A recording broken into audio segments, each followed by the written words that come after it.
I interviewed with the 2 decorating editors in the decorating department, and they gave me the job because I worked at the Bronx Zoo and I handled snakes. And they were like, well, if you can handle snakes, you can handle packing boxes. Like, they knew that I wasn't afraid to get my hands dirty, literally.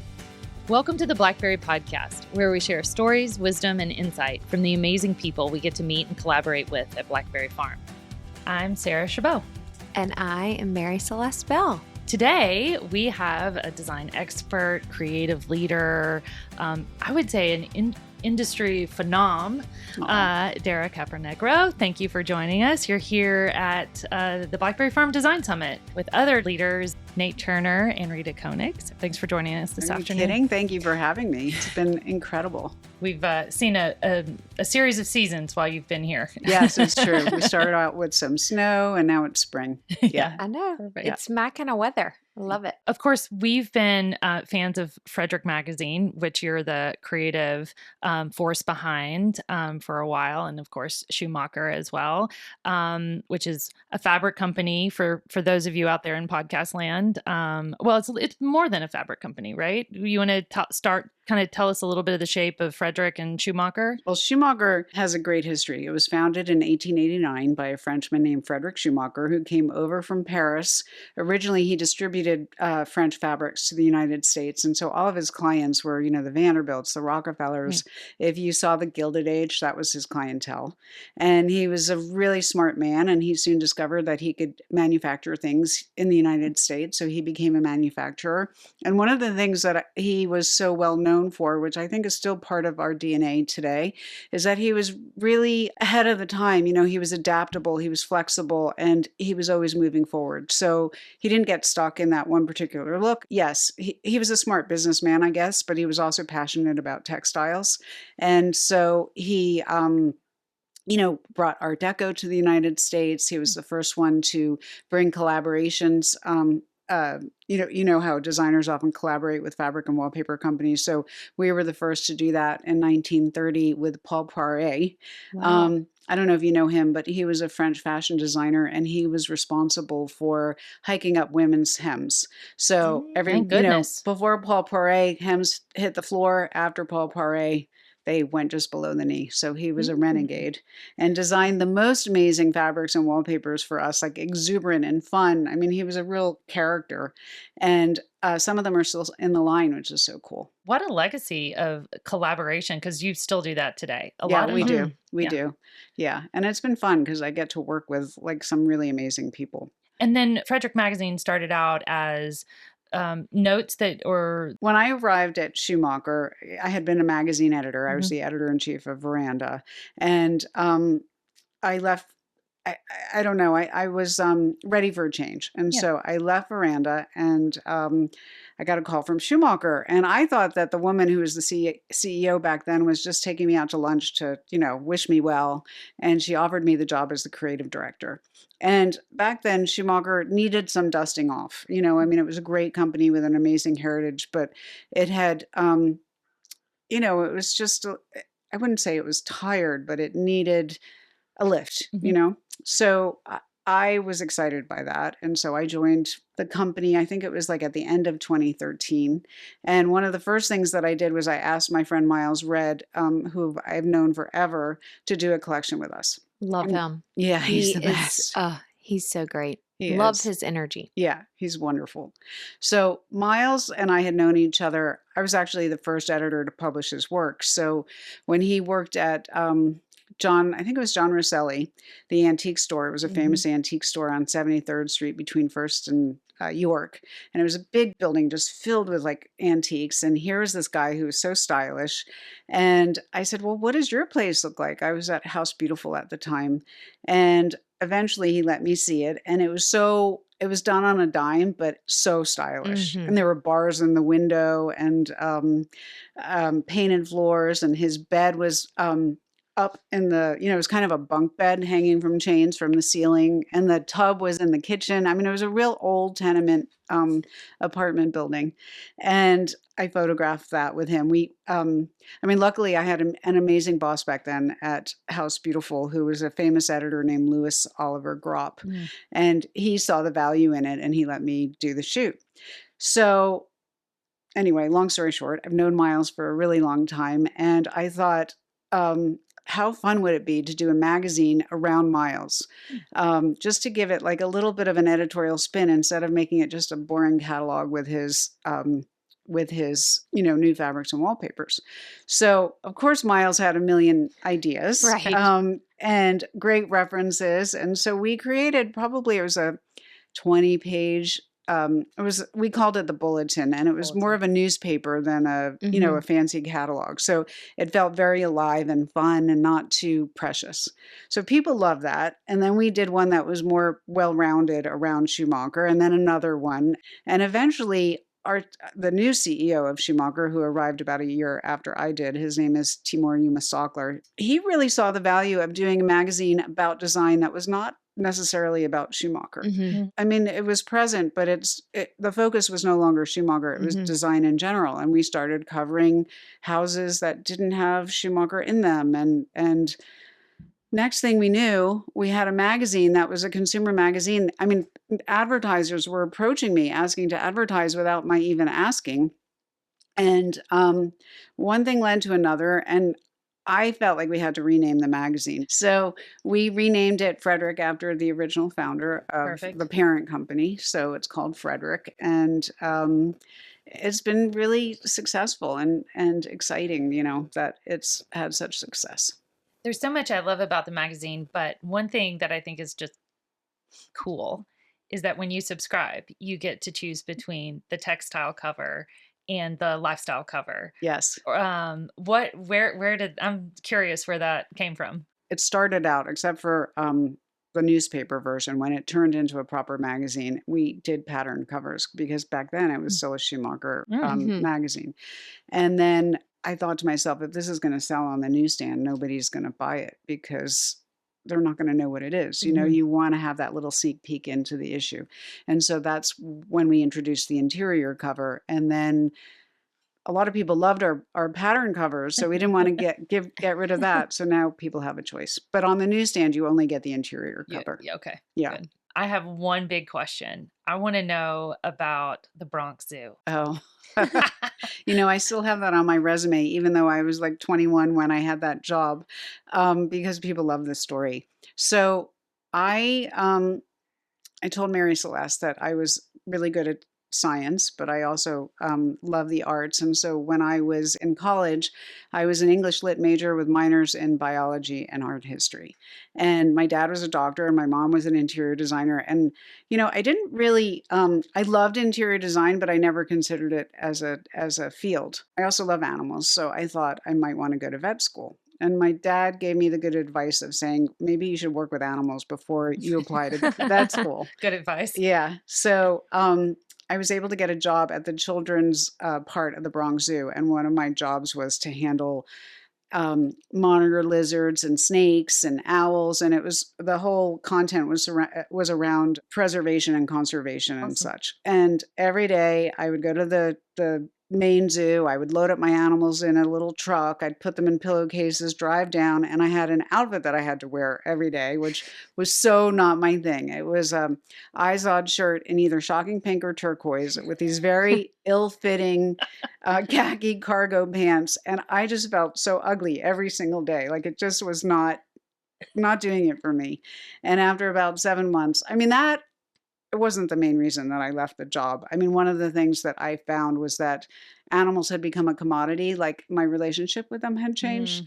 And that was really the real reason. But I also felt very dirty and very unfashionable. And 3 good reasons. yes, eventually I left. So then where do you go from there? Well, I was really lucky because I had done an internship at the Cooper Hewitt Museum throughout college. And the director there loved me, and she had offered me a job when I graduated college, and I turned her down to go work at the Bronx Zoo, which she thought was insane. Like, why would anybody ever want to do that?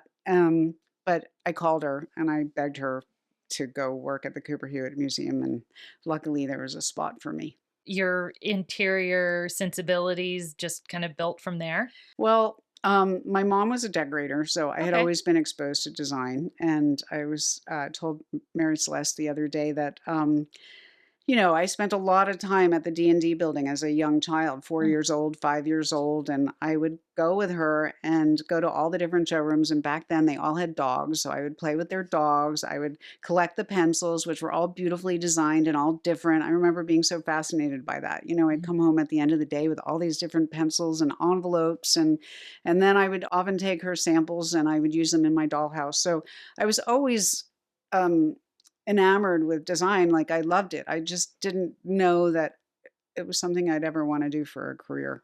Finding a place where design and journalism meet, that that's a special spot to be in. Yeah, but it was all an accident. I mean, honestly, I I mean, when I look back, I think it was all meant to be, but when I was going through it, I never had a grand plan ever. Mhm. Mm. Um, so when I was at the Cooper Hewitt, my first year was an internship, that was a group internship, and one of the women that I met had gone to House Beautiful, and she Mm. would tell me about her job, and I'd be like, I really couldn't get my head around what that meant. Mm. And after about a year at the Cooper Hewitt, I was ready for a different job.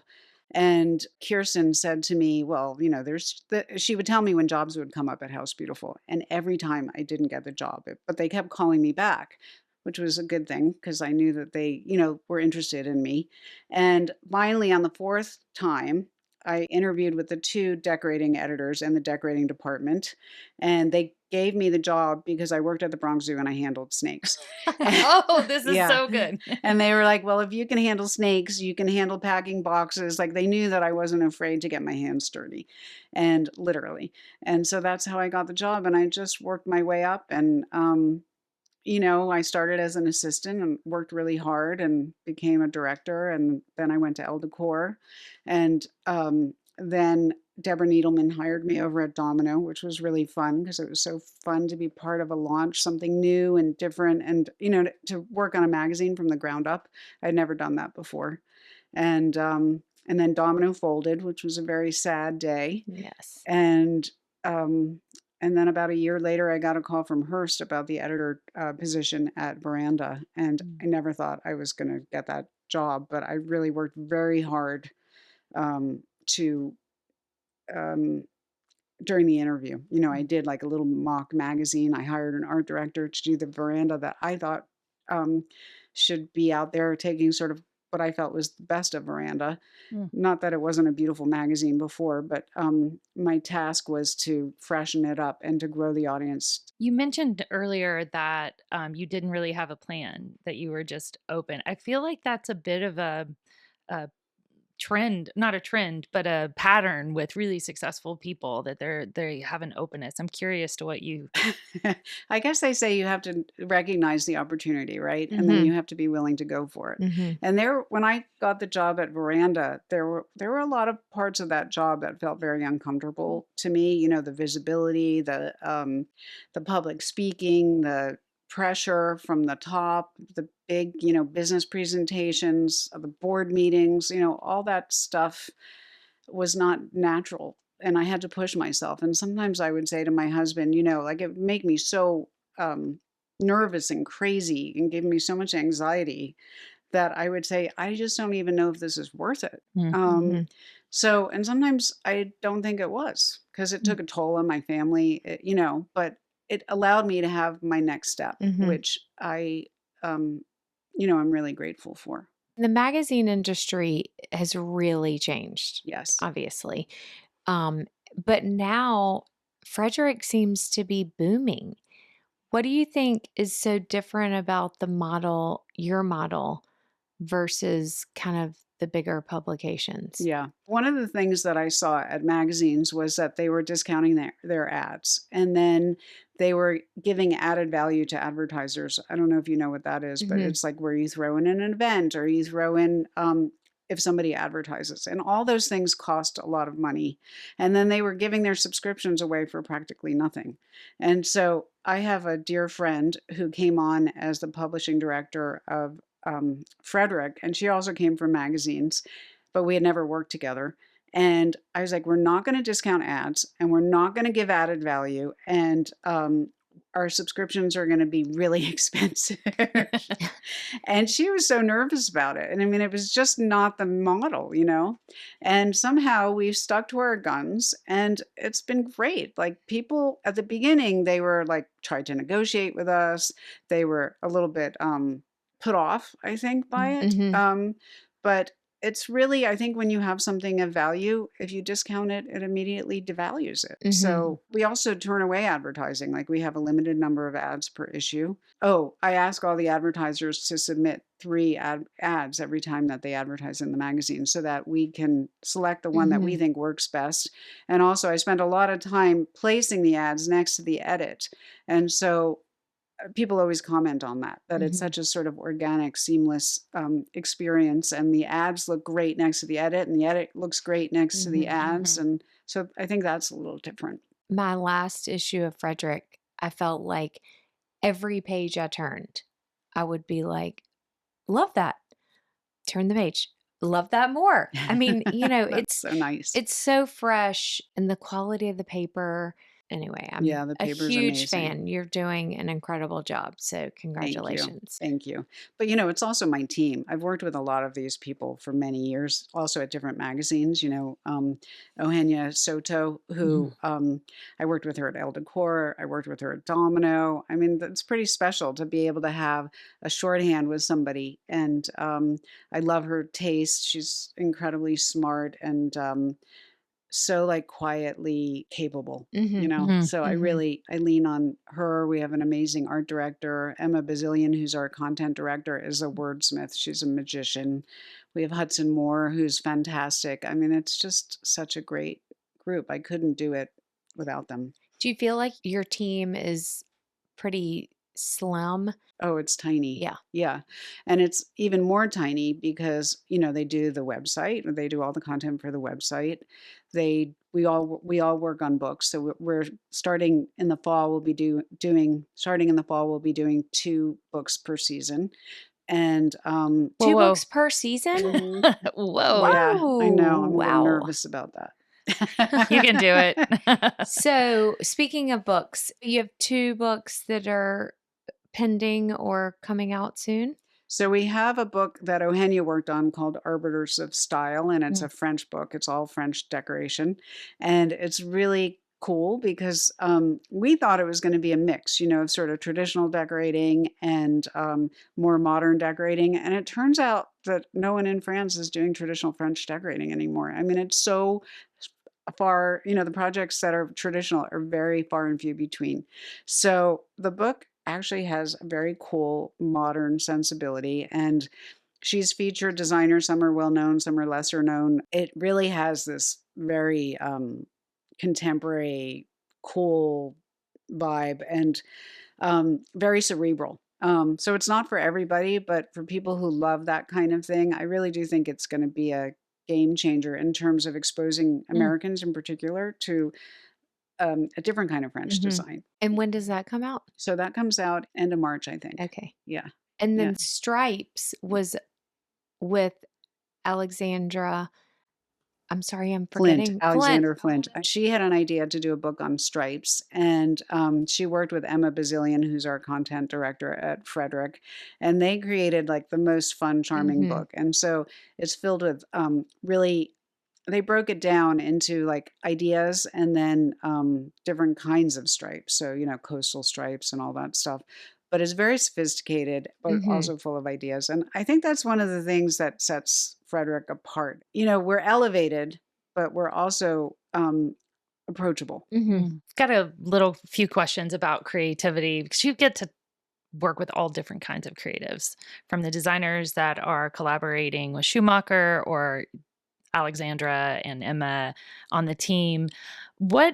How do you balance your experience and your wisdom that you've, you know, gained over the last part of your career with like the fresh young youth Instagram, not even Instagram, that's old now. It's like TikTok or whatever is coming about. I'm not like a trend driven person, but there are certain cycles that I pay attention to in in my own life, right? And there are certain things that I just am like, oh, I'm so sick of that, and I'm ready for the next thing. And so I think there's just a natural cycle of, and I'm usually earlier, Mhm. than most people. So usually I'm too early, actually, but it Mm. takes a really long time to create a fabric and a wallpaper. So that's good. Uh, so usually by the time we come around to doing it, we're right on target. But in terms of people, I mean, you can recognize the passion in people, right? Mhm. And one of my great pleasures in life is helping people grow. So I had a lot of assistants at Schumacher, for example, who started as interns, who are now directors, Mm. and that gives me a lot of pride and gratification to see somebody who is, good at what they do and just get better and better and better. And I had our space planning director who just left the company, which makes me want to cry. But it was so fun to just see her. Like she barely had to check in with me at the end, like she had just blossomed in this incredible way. And those outside collaborators, are they bringing like a surprising twist to, or do you sort of know what their work is like and what you're thinking you're going to get out of them? Well, with Johnson Hardig, who's the creative director of Libertine, which is a fashion label out of Mhm. LA, you guys probably know it. You never know what you're going to get. And he is so fun and so full of ideas. I met him too through Domino. So we Okay. photographed his one of his LA houses like from many years ago for Domino, and he was on the cover of the magazine. And then I did a book with Melanie Acevedo, who's a photographer, called The Authentics, and I reached out to Johnson to see if he would be in the book. And then that's where the seed was born. And he Mhm. kept saying, Dara, well, he calls me Dara. Dara, I need to do a collection with Schumacher. And he kept at it and at it. And I just love him. And he's so kind and fun and warm and smart and really a special person. And it's so fun to work with him. So he's a little different in that he has a lot of ideas, and there's a lot of they evolve, Mhm. and then some people come with like, this is what I want to do, and Hmm. um, we do it. But we know what, in those cases, we usually know what we're getting. Like we did a great collaboration with Johanna Ortiz, and she has such a beautiful sensibility, Mhm. and we kind of knew what we were gonna get, Mhm. and they were so fast and so organized. It's a team of all women, and they Oh, are cool. like, I've never seen such an efficient group of people. Um, and then we have a really cool collection that just came out with a weaver, a Navajo weaver named Kevin Osbos, Mm. and he did he weaves, in the traditional Navajo way. And we worked with him, and we were very careful. We wanted him to feel part of the process, and so we talked about where we would weave things and how we would weave them. And we went and we photographed him and videotaped him where he lives and where he weaves, and it was so cool Yeah. because he raises the sheep, he dyes the wool, Oh, he wow. yeah, it's pretty incredible. So that just launched, and I think I'm happy because he's happy. We've talked about how Schumacher's a family business to Yes. this day. Yes. Almost 130 or over 100? Over 130. I think it's Yeah. 137 years. Wow. Yeah. And so it sounds like you have a lot of freedom to have the fact that you're doing a line with a Navajo weaver. That seems very new to the mix. Well, we try to work with artists. Mhm. So we don't always work with designers. We do Yeah. work with artists and craftspeople. So yes and no. But it's not just me. At Schumacher, there are a lot of us who weigh in. Like our CEO was really excited about working with a Navajo weaver. And there was a point where we really wanted to focus on, we made a decision to not just work with interior Mhm. designers, but to work with people who like were craftspeople Mhm. and artists. And, you know, I work with a lot of really smart, energetic, exciting and excited people, so it takes a village. Mhm. Yeah. I'm just so fascinated by craftspeople that are so dedicated to their passion.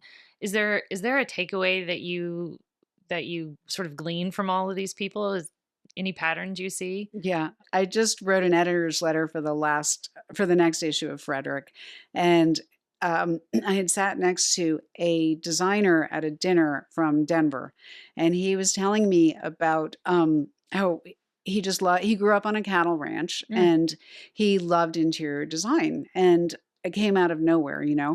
And he asked his mom at like age 9 if he could wallpaper his room, and his mother said no. So he took his allowance money and he went to the store and bought wrapping paper, like a zebra print wrapping paper.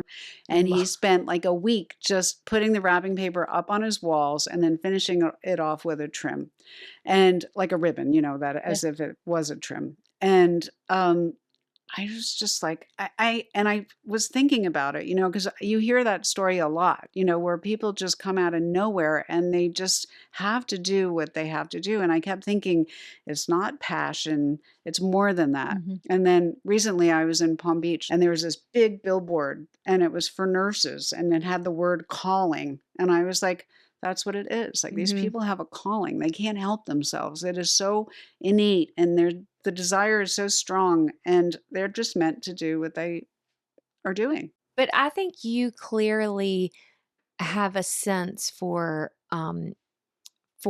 recognizing that in people. So this week, Rita Koenig's here, Nathan Turner, and both of them sing your praises from their time at Domino and how led them, but also believed in them. And to me, I feel like believing in someone is just such a gift and it really helps us. You know, when someone believes in me, I'm like, okay, wow, I can do this, even though it's scary. Mhm. And it seems like you are very good at recognizing who you can believe in. I like to nurture people and I guess I'm good at seeing the seed of what they're good at and Mhm. helping them along, you know? We need more nurturers. For sure. Well, since you've been here at Blackberry, what, twice now? Yes. What do you think, how it sits in the wider world of places to visit? I think blackberry is incredibly nourishing, you know, Mm. and there's something that just doesn't try too hard, but you feel supported, and there's a warmth, and there's a way of doing things so well, but it never feels overdone. Mm. And there's this wonderful balance of, um, you know, it being like just so beautiful and elegant, but not being overwrought. Having you gather with people like Rita and Nate and Eric, there seems to be an energetic spirit. Tell me about like what it's like to gather with other creative people in a place that's maybe not as traditional of a, like, it's Mhm. not at a particular design show house or design event. This is a kind of a different place to be in the same space with them. Yeah. So it's been really fun to be with them because I haven't spent that. I mean, Rita, I've spent time with because, you know, we work on collections together. And that's been really wonderful because, you know, I worked with Rita at Domino, but there's more intimacy working on a collection. You know, there's Mhm. kind of like you're in a meeting and there's a lot of back and forth and um, you're creating something. It's like a baby, you know, I mean, Mhm. it's really Mhm. amazing. Nathan, I haven't seen in a really long time. And I've been reliving all these great memories, you know, Mhm. of being with him in LA and doing shoots together, and, I used to talk to him all the time, and so there's this wonderful sense of reconnecting, and, also there's this great, um, leisurely quality to these last few days that have I don't know, it just doesn't feel rushed, it feels so Mhm. relaxed, it feels so, lovely, really, Mhm. so it's been a treat. I love that you brought some of the pieces from the new collections yesterday to Bramble Hall, and I was thinking, what can we redo? What do I need to Oh work dear. on? I was like, Huh. New. Where do we need this fabric? What comes first, the project or the fabric? I mean, sometimes both. Well, a lot of times you find something and you're like, wow, this is so special. We have to find a place for it. Well, I'm particularly proud of the collections that I brought, and I love how they're all so different. Mhm. Oh, so different. And Yeah. I think that's the thing that is so impressive to me about Schumacher is that you really have such a breadth of different lines and collections, but it really crosses so many different aesthetics and feelings that people could have. And I love that you're doing different things with people that aren't designers. I think that really adds such an interesting element. So, when you are producing a fabric or a pattern, do you go, okay, this is going to fit for a chair, or like, do you have a vision for where these Yes, pieces are going to go? definitely. I definitely think about how it's going to be used, and how it drapes, and some patterns are just better curtain fabrics, so mhm, you want them, or because they wouldn't lay out nicely on a sofa, for example. Mhm. So you want it to have a beautiful drape. Some things are clearly upholstery fabric. So yes, I think about all of those things. And are you surprised when like you like are looking through a client's work or a designer's work and you're like, oh wow, I never thought like Yes. that fabric would end up there? Yeah, it's really fun to see designers use the same fabric in different ways, or mhm, also to use it in a way you never mhm. expected. Mhm. Yeah, it's fun. I was listening to a podcast of Rita Koenig's where she was talking about the Schumacher challenge, Mhm. and she like dove into black and white stripes or something like that, or maybe a very bold pattern for a bedroom. Oh, yes, yeah. And I was like, "Oh, that sounds so inspiring.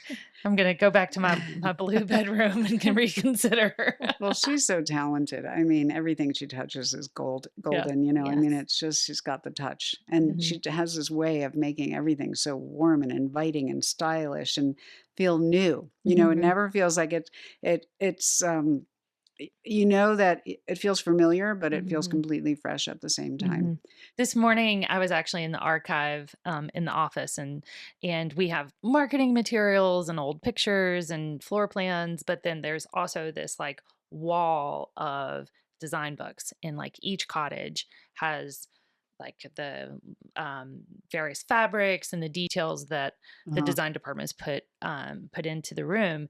And I'm wondering, do you have an archive of like all of the fabrics We and do, textiles over the we year? do. It's one of the largest privately held archives, and it has all the things that we've produced, but then it also has, documents from, like papal um, garments and things like mm. that. It just has a lot of different kinds of things. Like inspiration Yeah, and stuff yes, you've Mhm. yeah, created? yeah, Oh, wow. yeah. It's Well, just I know really fun. our design team, Blackberry Farm Design, was up and looking through the archive Yeah, Christine came a up few and months ago.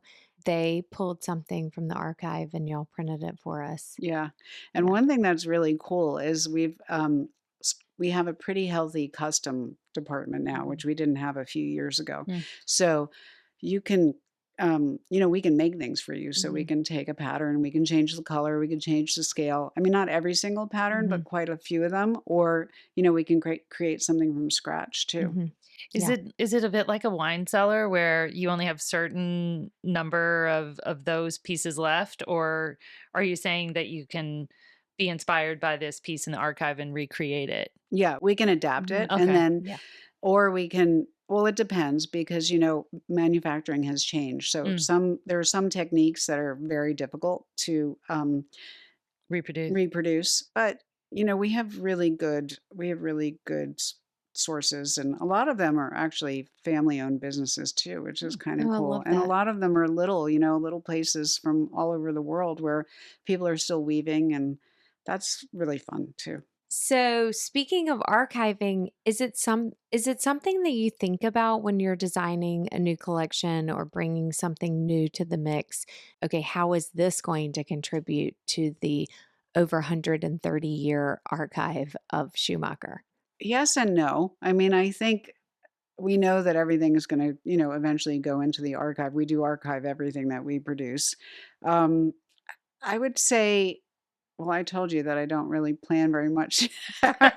One of the things that stands out about Schumacher is that we look to the past, but we're always looking to the future. Mhm. So we're not stuck. Mhm. And so I think that's part of our DNA. It's what we do. And it's, I don't know, it just feels like it's part of the history of the company and part of what makes us tick. It's not that I'm that conscious of like, oh my God, these patterns are going to become part of history, but I think they will because we affect a lot Mhm. of, people take our things, they use our things. And so there's a visual references that will be Mhm. created that Schumacher will have affected because it's just the nature of the beast. Mhm. But I don't think I ever go out and say, oh my God, we're going to create this and it's going to become part of the archive. Mhm. But we do create things that become iconic. But it comes from a place of just passion and excitement. I think that's really unusual, Mhm. actually. Mhm. I mean, there's obviously commercial considerations, but we come at it because we love it, not Mhm. because we set out to have like great commercial success or put our stamp on things. Mhm. It's more of a natural, organic thing. Well, I think that's why I feel so drawn to Schumacher and respect Schumacher and Frederick so much is there's an authenticity to it. When we're planning something at Blackberry, I'm not thinking this one's going to go down in the record books. I'm just thinking this sounds really fun and interesting, and there'll be a dynamic group of people that want to do this. And selfishly, I'm kind of thinking, well, if I'll like doing this, then hopefully other people will like it too. And so I do think it's really comes down to authenticity Mm. and what you feel confident in. Well, thank you. That's a big compliment. Well, thank you for coming. We appreciate you spending a bit of your time in the bunkhouse with us today. I love it here. And thank Thank, you for having me. thank you, Dara. Thanks, Mary Celeste. Thank you.